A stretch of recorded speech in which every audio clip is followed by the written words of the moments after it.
க்ஷத்ரபந்துங்கிற வார்த்தை க்ஷத்ரபந்த்வாதை அஸ்தே விஸ்வாச்சாரியாக விதிசிவமுகாக சுவாதிகாரோபருத்தாக மன்யே மாதா ஜடைவசுதே வத்சலாமாதிருஷேத்வம்னு தேசிகன் எடுக்கிறார். இந்த க்ஷத்ரபந்து என்ன பண்ணிட்டாங்கன்னா க்ஷத்ரியாளுக்குள்ளேயே க்ஷத்ரியாளுக்கு எதிராக வேலை பார்த்தான். உடனே பார்த்தா க்ஷத்ரியாள்ல இவன் நம்ம கூட்டத்திலே இருக்கக்கூடாது, நாடு கடத்திட்டான். இவன் காட்டுல வந்துருக்கான், இவனுக்கும் வேற வழியில ஒரு நல்ல காரியம் பண்ணல. அங்க ஒரே ஒரு முனிவர் ஒரு குழியில விழுந்திருக்காரு.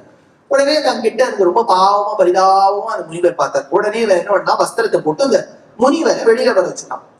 முனிவர் வந்தவர் என்ன பண்ணாரு, என்கிட்ட உனக்கு கொடுத்ததுக்கு ஒண்ணுமே இல்லப்பா, அதெல்லாம் ஒண்ணு வேண்டாம் சுவாமி அப்படின்ட்டா. இல்லைன்னா ஏதாவது கொடுக்கணும்னு சொல்லிட்டு உட்காத்தி வச்சு கோவிந்த 3 எழுத்து கத்து கொடுத்தார். கோவிந்த இந்த நாமாவை சொல்லி ஜபிச்சுண்டே வார்னர். அவனுக்கு நற்கதி ஏற்பட்டது. பாபிஷ்டா க்ஷத்ரபந்துஷ்ச புண்டரீகஸ்ச புண்ணியகிருது ஆச்சாரியவத்தா பகவான் தேசிகர் எடுக்கிறார். பாபிஷ்டனான க்ஷத்ரபந்துக்கு கூட ஒரு நற்கதி பெற ஒரு ஆச்சாரியன் வேணுமா இருந்தது. அந்த ஆச்சாரியன் கற்றுக் கொடுத்த நாமம் கோவிந்த. அதனால்தான் ஆழ்வார் இதை ஞாபகம் வச்சுன்னு சொல்றார். 3 எழுத்து உடைய பேரால் கத்திரபந்துவும் அன்றே. பிராச்சீன தமிழ்ல க்ஷத்ர கிடையாது, கத்திரபந்து. கத்திரியன் புருடன், புருஷன் சொல்ல மாட்டா, புருடன் கத்திரியன். அதனால 3 எழுத்து உடைய பேரால் கத்திரபந்துவும் அன்றே பராங்கரி கொண்டு கண்டுகொண்டான். க்ஷத்ரபந்துக்கு கூட நற்கதி கிடைச்சதே. அப்படின்னா க்ஷத்ரபந்துக்கு நற்கதி கிடைச்சது கோவிந்தங்கிற நாமத்தை சொன்னபடியால். பாப பிரச்சுரனான முத்கலனுக்கு நல்ல கதி கிடைச்சது கிருஷ்ணநாமத்தை ஜபித்தபடியால். அந்த விஷயத்தெல்லாம் ஞாபகம் வச்சுட்டு வந்த வேத விசாரதர் அவர் பத்னி பிறந்த வனமாதாம்சமாக இந்த குழந்தைக்கு விப்ர நாராயணன் அப்படின்னு பேர் வச்சாலாம். அந்த பாசுரங்களை ஸ்ரவணம்.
அதாவது விப்ரநாராயணன் என்கின்ற இந்த குழந்தை பிறந்து அதற்கு பெயரிட்டு அது வளர்ந்து கொண்டு வரக்கூடிய தருவாய் தந்தையான வேத விசாரதர் எப்படி இந்த குழந்தையை வளர்த்தார், எது கற்க வேண்டும், எது கற்க கூடாது.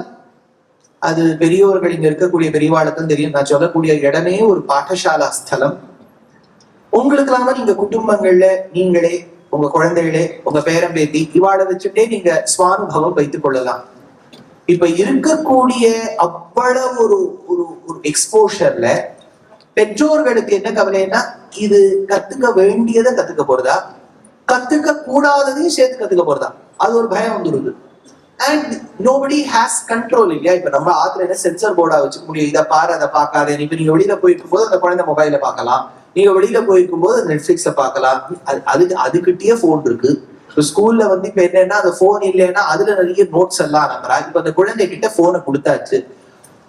What is the methodology that parents and grandparents are going to adopt towards understanding or making sure the child learns what is necessary? Control இல்லையே. ஒரே ஒரு சேனல், நேஷனல் சேனல் மெட்ரோன்னு இருக்கும் போதே, அப்போ நான் ஸ்டார்டிங்ல இருக்கும் போதே ரொம்ப டிவி பாக்குறேன், ஒண்ணுமே இருக்காது, என்னெல்லாம் வரும் தெரியும், உருப்படாத ப்ரோக்ராமா வரும். அதுல அந்த லோகோ சுத்துறதே ஒரு 5 மணி நேரம், அது சுத்தி சுத்தி சுத்தி அது போறதுக்குள்ள அந்த நிலை சுட் நேராத்து மாறான்னு. இதுக்கே எங்க ஆத்த சொல்லுவா, இப்ப என்னன்னா சேனல் ஒரு பக்கம் இருக்கு, யூடியூப்ல ஒரு பக்கம் இருக்கு, நெட்ஃபிளிக்ஸ் ஒரு பக்கம் இருக்கு, ஓடிடி சீரீஸ் ஒரு பக்கம் இருக்கு, அதாவது சீசனா வருது. அந்த குழந்தை எதை பார்க்க கூடாது, பெற்றோர்களும் சேர்ந்து பாக்குறா. எங்கதான் அந்த கண்ட்ரோல் இருக்கு? அப்போ what is to be learned, 2 விஷயம் தெரிஞ்சுக்கணும். எது கத்துக்கணும், எது கத்துக்க கூடாது, அது 2 கிளியரா இருக்கணும். இப்போ சில குழந்தைகள் நீங்க 10ஆம் வகுப்பு பாருன்னு சொல்லிடும், நான் இந்த குரூப் எடுத்துக்க மாட்டேன் அது சொல்லிடும். எது எடுத்துப்பேன் அது தெரியாது. எடுத்துக்க மாட்டேன்னு தீர்மானம் ஆயிடுது, எது எடுத்துப்பேன், 2ம் வரணும். இப்ப இதுவும் வேண்டாம், அப்ப இது வேணுமா அது தெரியணுமே.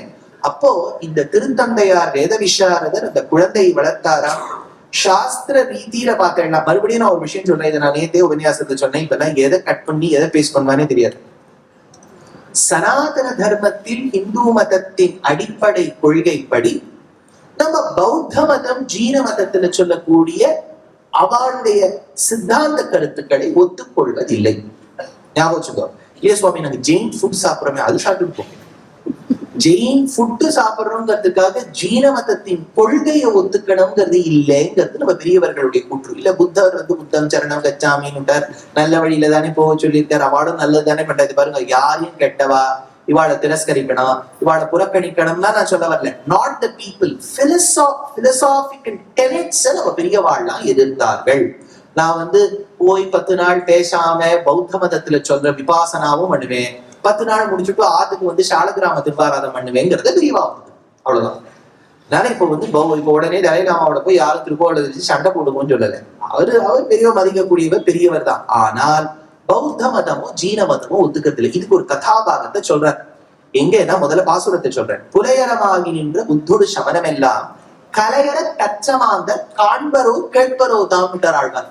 ரொம்ப படிச்சவா யாராவது அவருடைய வார்த்தை தொண்டரடி பொடியாழ்வார்ல என்ன, அவர் வந்து சட்டுன்னு பயப்படவே மாட்டார், தைரியமா பேசுவார். புலையரமாகி நின்ற, அவர் தோரணையில சொல்லணும், புலையரமாகி நின்ற புத்தோடு சமனம் எல்லாம் கலையர கச்சமாந்த காண்பரோ கேட்பரோ தான். அந்த குரங்கு நீங்க அவர் சொல்ற மாதிரி வச்சுக்கணும். என்னன்னா பௌத்த மதத்தில் இருக்கக்கூடிய கொள்கையை கேட்படா மிரட்டுற செய்வீர்களான்னு அவருங்க, செய்வீர்களா கேட்பீர்களா அப்படின்னு காண்பரோ கேட்பரோ தாம். இந்த காண்பரோ கேட்பரோ தாம் ஒரு வார்த்தை தொண்டரடி பொடியாழ்வார் போடுறாரு இல்லையா, இதற்கு வியாக்கியானம் பண்ணக்கூடிய பெரியவாச்சான் பிள்ளை 800 வருஷத்துக்கு முன்னாடி பண்றார். என்ன சொல்ற, ஆழ்வான் இஷ்ட சித்தி வாசிக்கிறவர்களோடு இருந்து தாழ்த்து வர ஆழ்வார் ஆழ்வாருக்கு சொன்ன வார்த்தையை அனுசந்திப்பது அப்படின்னு தமிழ் வியாக்கியானத்தை. என்னன்னா 1000 வருஷத்துக்கு முன்னாடி ராமானுஜர் இருந்த காலத்துல ராமானுஜருடைய சத்சிஷ்யர் ஒருத்தர் இருந்தார். காஞ்சிபுரத்து அருகே கூரம் அப்படின்னு ஒரு கிராமம். கூரத்தை சார்ந்தபடியால் கூரத்தாழ்வார், இந்த அழுத்துங்கோ, கூரத்தாழ்வார் அப்படின்னு ஒருத்தர் இருந்தார். அவருக்கு ஒரு பிள்ளை பிறந்தார், ஸ்ரீவத்ச மிஸ்ரர். ஸ்ரீவத்ச சின்ன மிஸ்ரேபியோ நமக்னிம தீமஹே யதுக்தயஸ்தை கண்டே யாந்திமங்கள சூத்திரதாம் இவருடைய தனியன். அப்போ அவருக்கு ஒரு பிள்ளை பிறந்தார், ஸ்ரீவத்ச மிஸ்ரர்னு பேர். இவருக்கு கூரத்தாழ்வான். ஃபேமிலியில குழப்பம் தான், அப்பாவுக்கு கூரத்தாழ்வார், பிள்ளைக்கு கூரத்தாழ்வான். அதனாலதான் பெரியவாச்சன் பிள்ளை சொல்றார், ஆழ்வார் ஆழ்வாருக்கு சொன்ன வார்த்தையை அனுசந்திப்பது. கூரத்தாழ்வானுக்கு சிறு வயது அவ பத்னி இருந்தா, பத்னி கூரத்தாழ்வானை பெத்து எடுத்துட்டு போயிட்டா. போன உடனே அனாஸ்ரமி தினமேகம்னு திஷ்டேதன்னு ஒரு சாஸ்திர வாக்கியம். ஒரு நாள் கூட ஆசிரமம் இல்லாமல் இருக்கக்கூடாது, விதுரனாக இருக்கக்கூடாதுன்னு இருக்கிறதுனால உடனே அவ மாமியார் இன்னொரு கல்யாணம் பண்ணி விடுவா. அதுக்கு அவர் சொன்னார், இல்ல இல்ல, இந்த குழந்தையை அவள் பேடி பாதுகாப்பலாம் தெரியல, இந்த குரத்தாழ்வானை நான் வளர்த்தெடுக்க வேண்டும் படிக்கிறார். இந்த சின்ன குரத்தாழ்வான் கூரங்கிற கிராமத்துல அப்படியே எல்லா இடத்துக்கும் போயிட்டு போயிட்டு போயிட்டு போயிட்டு வந்துட்டு இருக்கு. அப்படி போயிட்டு போயிட்டு வரும்போது ஒரு நாள் கொஞ்ச நாள் லேட்டா வந்துருச்சு. அப்பா கேட்டார், ஏன் லேட்டு? எப்பவுமே இதுக்கு என்ன பதில் தெரியுமா? லேட் ஆயிடுச்சு. ஏன் லேட் ஆயிடுச்சு? அதுதான் ஏன். ஏன்னா குழந்தை சொல்லிட்டு, நான் பாடசாலாவுக்கு போயிட்டு வர வழியில 4 கால் மண்டபத்துல ஜீன மதத்தை சார்ந்தவர், நான் சொல்றது 1000 வருஷத்துக்கு முன்னாடி ஜீன மதம், ஏன்னா காஞ்சிபுரத்துல ஜீன காஞ்சின்னு உண்டு. இந்த ஜெயினர் இஷ்ட சித்திங்கிற கிரந்தத்தை உபன்யாசம் பண்ணிட்டு இருந்த. ரொம்ப நேரத்துக்கு கேட்கறதுக்கு கேட்டுட்டு வந்தேன்ப்பா, போய் குடிச்சுட்டு வானா. அதாவது அப்ப என்ன சொல்ற, நமக்கு வேதம்ங்கிற மதம் நிர்ணயம் பண்ணிருக்கும் போது நம்ம இன்னொருத்தரை ஏசி பேச வேண்டாம், ரொம்ப பெருந்தன்மையா இருந்து அதையும் போட்டு குழப்பி புது மதத்தை உருவாக்க வேண்டாம், கேட்டது தவறு, போய் குடிச்சுட்டு வாங்கலாம். அதை இந்த இடத்துல உதாகரிக்கிறார் ஆழ்வார். புலையரமாகி நின்ற புத்தோடு சமரமெல்லாம் கலையர கச்சமாந்தர் காண்பரோ கேட்பரோ தான், இதை யாராவது கேட்பாளாங்க. அடுத்தது, மற்றுமோர் தெய்வம் உண்டே மரி இரா மானிடங்காள் உற்றபோதன்றி நீங்கள் ஒருவன் என்று உணரமாட்டீர், அச்சமேல் ஒன்றறியீர் அவனல்லால் தெய்வமில்லை கற்றினம் நீட்ட எந்தை கடலினை பணிவினீரே ஆழ்வார். யாரை வேண்ட வேண்டாம், எந்த மதத்துக்கு போக வேண்டாம், எந்த தெய்வத்தை ஆராதிக்க வேண்டும் என்று கிருஷ்ணனுடைய கழலினை சொல்ல அதை தொண்டரடி பொடி ஆழ்வார் வாயிலாக அந்த பாசுரத்தை ஸ்ரவணிப்போம். புலையரமாகி நின்ற பொய்கொடு சமணம் எல்லாம் கலையர கற்றமான ஆண்களும் கேட்பரோடா. புலையரமாகி நின்ற பொய்கொடு சமணம் எல்லாம் கலையர கற்றமான ஆண்களும் கேட்பரோடா. கலையரு பொழுதும் சாமே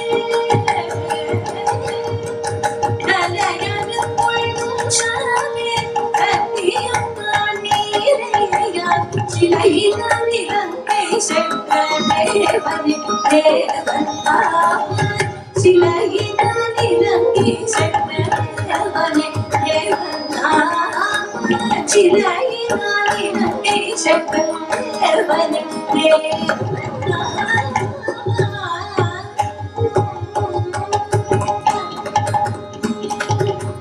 நாட்டின தேவன்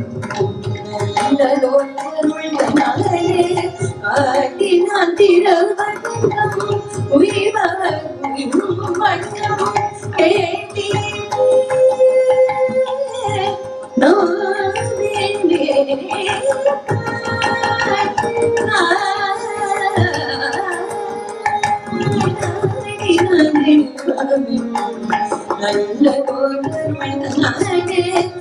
ஆட்டினான் திரவட்டம்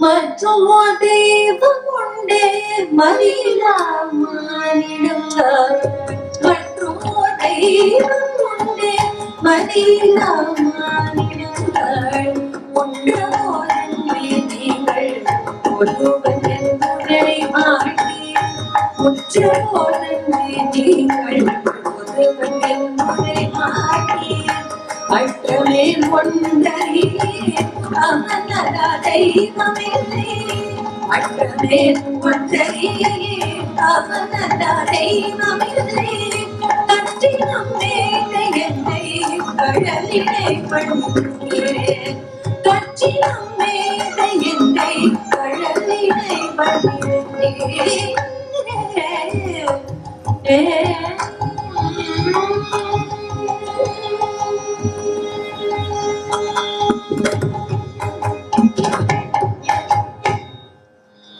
ஆச்சரியமாக தன் திருத்தந்தையாரால் வளர்க்கப்பட்ட விப்ரநாராயணன் திருவண்டங்குடிங்கிற திவ்யதேசத்தில் வளர்ந்து வந்தான். அதுவும் காவேரி ஆத்தங்கரை தான். அந்த குழந்தைக்கு ஒரு அபாயம் ஏற்பட்டதாம், ஸ்ரீரங்கத்துக்கு தான் வர வேண்டும் என்று. ஸ்ரீரங்கத்துக்கு வரணும் ஒரு திவ்யதேசமாக தாண்டி நேர கொள்ளிடக்கரை வழியா நுழையணும் நினைச்சுதான் இந்த குழந்தை. ஸ்ரீரங்கம்ங்கிற திவ்யதேசத்துக்கும் இந்த ஆழ்வாருக்கும் அப்பேற்பட்ட ஒரு சிறப்புண்டு. ஞாபகம் சம்பிரதாயத்தில், ஸ்ரீ வைஷ்ணவ சம்பிரதாயத்தில் கோயில் என்று சொன்னால் அது ஸ்ரீரங்கம், திருமலை என்று சொன்னால் ஆச்சரியமான திவ்யதேசம் திருமலை திருப்பதி, பெருமாள் கோயில் என்று சொன்னால் காஞ்சிபுரம் வரதராஜ பெருமாள் கோவில், திருமலை, பெருமாள் கோவில், இப்படிதான் சொல்றது வழக்கம். ஸ்ரீரங்கம், திருப்பதி, காஞ்சிபுரம். காஞ்சிபுரம் நம்ம இங்க பக்கத்திலேயே இருக்கு. ஸ்ரீரங்கத்துக்கும் இந்த திருப்பதிக்கும் என்ன ஒரு சாமியம் என்றால், பெருமாள் வைகுண்டத்திலிருந்து புறப்பட்டு ஸ்ரீரங்கம் செல்லக்கூடிய தருவாயில் திருப்பதியில் நின்றவர் ஸ்ரீரங்கத்தில் போய் சயனித்தார். இப்பேற்பட்ட பெருமை உடைய 2 திவ்யதேசங்கள். கூட்டம் பார்த்தேன்னா இன்னைக்கு திருப்பதிக்கு எக்கச்சக்கம், ஸ்ரீரங்கத்துக்கும் நல்லா வரும். ஆனால் இந்த திருப்பதி பெருமாளை ஒரு படி இறக்கினவர் தொண்டரடிப்புடி ஆழ்வார். ஏன் சொல்றங்களுக்கும் அத்தான ஆழ்வார்களும் ஸ்ரீரங்கத்தை பாடியிருக்காங்க. அத்தான ஆழ்வார்களும் திருப்பதியை பாடியிருக்கா மைனஸ் தொண்டரடிப்புடி ஆழ்வார். தொண்டரடிப்புடி ஆழ்வார் ஒத்தர் மட்டும் பாடல திருப்பதியை. ஏன் பாடலன்னு கேட்டார். அதுக்கு வேடிக்கையா சொன்னார், நான் இந்த அரங்கனை பாடினேன், அவனை பாட மாட்டேன் அப்படின்னு விட்டாரு. இந்த அரங்கனை பாடியவா யார், இன்னொருவனை பாடுவேன் சுவாமி, அதே பெருமாள் தானே அங்க நிக்கிறார். எனக்கு வேணும்னா இந்த பெருமாள் சயன கோலத்தை தான் இருக்கணும். பின்னாடி சொல்றார், பச்சை மாமலை போல் நீ பவளவாய் கமலச்செங்கண் அச்சுதா அமரரேரே ஆயர்த்தம் கொழுந்தே என்னும் இச்சுவை தவிரையான் போய் இந்திரலோகமாளும் அச்சுவை பெரினும் வேண்டே. அந்த பாசுரத்துக்கு எப்படி அர்த்தம் பண்ணணும்னு பெரியவாச்சான் பிள்ளை, பச்சை மாமலை போல் மேனி என்னும், பெருமாளை பார்த்தா பச்சை மாமலை மாதிரி திருமேனியா என்னும், பவளவாய் என்னும் அழகான பவளத்தை ஒத்திருக்கக்கூடிய உதடு பவளவாய் என்னும், கமல செங்கண் என்றும் பூத்திருக்கக்கூடிய கமலையின் அந்த கமலத்தின் அழகு எவ்வளவோ அதே போல நேத்திரங்கள் கமல செங்கண் என்னும், அச்சுதா என்னும், பெருமாள் கை நழுவுதல் இல்லாதவன் அச்சுதா என்னும், அமரர் ஏரே என்னும், அமரர்களுடைய சுவாமியே என்னும், இச்சுவை தவிர யான் போய் பேர்பட்ட பகவானை விட்டுட்டு, ஸ்ரீரங்கத்தில் இருக்கக்கூடிய பகவானை விட்டுட்டு பெருமாள் வந்து சொல்ற, நீ மோட்சத்துக்கு போப்பா. போமாட்டேன். மோட்சத்துல ஏன் போனோம்? இல்ல அங்க வைகுண்டத்துல இருப்பேன். இதே மாதிரி அங்க இருப்பியா? இருப்பேனா இல்லையான்னு தெரியலப்பா. அங்கே போய் நான் ரங்கநாதராக உன்னை பார்க்காவிடில் ஓட்டை போட்டுக்கொண்டு கீழே குதிப்போம்னு சொன்னாராம். அப்பேற்பட்ட அட்டாச்மெண்ட் இந்த ஆழ்வாருக்கு இந்த பெருமாள் கிட்ட. இப்ப ஸ்ரீரங்கத்துக்குள்ள முதல் முறையா நுழையிறார், விழிகாட்டாத நுழையிறார். அப்போதுதான் திருப்பள்ளி எழுச்சி என்கின்ற பிரபந்தம் ஏற்பட்டது. அதுல என்ன சொல்றார் ஆழ்வார், கதிரவன் குணதிசை சிகரம் வந்தடைந்தான். கதிரவன் சூரியன் பெருமாளுடைய குணதிசை, குணதிசைன்னு சொன்னா ஈஸ்ட் பக்கமா உதிப்பார். குணதிசை குணதிசைன்னு சொன்னா ஈஸ்ட்ல உதிக்கக்கூடிய சூரியன். ஊத்துக்காடு வெங்கடகவி பெருமாளுடைய கேசாதிபாத வர்ணனைன்னு ஒண்ணு பண்ணியிருக்கார். ஊத்துக்காடு வெங்கடகவி நிறைய கீர்த்தனைகள், பெரிய மகானவர். அவர் பெருமாளை கேசாதிபாதமா ஒரு இடத்துல பாடுறார். அப்ப என்ன சொல்றார், கதிரவன் உதிக்கின்றானாம். எந்த பக்கம்? ஈஸ்ட்ல. ஸ்ரீரங்கத்துல பெருமாளுடைய திருவடி ஈஸ்ட்ல தான் இருக்கும். குணதிசை முடியை வைத்து குணதிசை பாதம் நீட்டி வடதிசை பின்பு காட்டி தென் திசை இலங்கை நோக்கினார் ஆழ்வார். அப்ப பெருமாளுடைய திருவடி ஈஸ்ட் பக்கமா இருக்கு, திருமுடி வெஸ்ட் பக்கமா இருக்கு. ஊத்துக்காடு கவி எடுத்தார், பெருமாளுடைய திருவடி ஈஸ்ட்ல இருக்கா. காலையில் உதிக்கக்கூடிய சூரியன். ஏன் காலையில் உதிக்கிறான்? பெருமாளுடைய காலை தொழ காலையில் உதிக்கிறான். அந்த தமிழோட அழக வருங்க. காலையில் உதிக்கும் சூரியன் காலை தொழ உதிக்கிறான். அஸ்தமிக்க கூடியது எங்கே? அந்த பக்கம் வெஸ்ட்ல. யாரை? மாலையில் அஸ்தமிக்க மாலின் இடத்தில் இருக்கிறான். மாலையில் காலையில் அப்படின்னு பெருமாள் எடுக்கிறார் ஆழ்வார். கதிரவன் குணதிசை சிகரம் வந்தடைந்தான். ஆச்சரியமான அந்த சன்னிவேசம். கனவிருள் அகன்றது காலையும் பொழுதாய். சூரியன் வந்து விட்டாலே இருள் அகலும். மது விரிந்தொழுகின மாமலர் எல்லாம், புஷ்பங்கள்லாம் அப்படியே மது சொட்டலாம். அப்படியே கீழே போய் கப்பலை வச்சா அது சொட்டும். அதனால எல்லாம் வானவர் அரசர்கள் வந்தீட்டி கொழுங்கொழி முல்லையின் கொழுமடி கொழு மலர் அணவி கூர்ந்தது குணதிசை மாருடம் இதுவோ அப்படியே சில்லுன்னு காத்து மெதுவா வீசுமா. அந்த சில்லுங்கிற காத்துல அப்படியே அந்த அமிர்தம் ஒரு பக்கம் கொட்டிட்டு இருக்கு. மகரந்த பொடிகள்லாம் புஷ்பங்கள்லேன்னு வருது. மேல சொல்றார், கொழுங்கொடி முல்லையின் கொழுமலர் அணவி கூர்ந்தது குணதிசை மாருடம் இதுவோ. என்னமான காற்று. எழுந்தன மலரணை பள்ளி கொள்ளன்னம் ஈன்பணி நனைந்து தம் இருஞ்ச குதறி. அப்பேற்பட்ட இந்த விஷயங்கள் நடக்கும் போது சுடர் ஒளி பரந்தன சூழ் திசையெல்லாம் துண்ணிய தாரகை மின்னொளி சுருங்கி. அங்க பெருமாள் அத்தனை தியோச சந்திரார்க்க நக்ஷத்ரஹா கம்பிஷோ பூர்மஹோததி வாசுதேவஸ்ய வீரியேன விதிருதானி மகாத்மனாங்க. ஆச்சரியமான அந்த ஆகாசத்துல இருக்கக்கூடிய தாராகணங்களாம், மெட்டில மேதிகள் தரைவிடும் ஆயர்கள் வேங்குழல் ஓசையும் விடைமணி குரலும். ஆச்சரியமான அந்த பட்சிகள் கிரீங்காரம் பண்ணிட்டு இருக்கும் போது என் ரங்கராஜனை எழுப்புவதற்காக கதிரவன், பிரம்மா, சுப்பிரமணியர், கணபதி அத்தான பேரும் வரிசையில நிற்கிறாரே. என்னுடைய ரங்கராஜனான ரங்கநாதனை எழுப்புவதற்கு இதுதான் வழியோடு திருப்பள்ளி எழுச்சிங்கிற பிரபந்தத்துல பாடுறார்.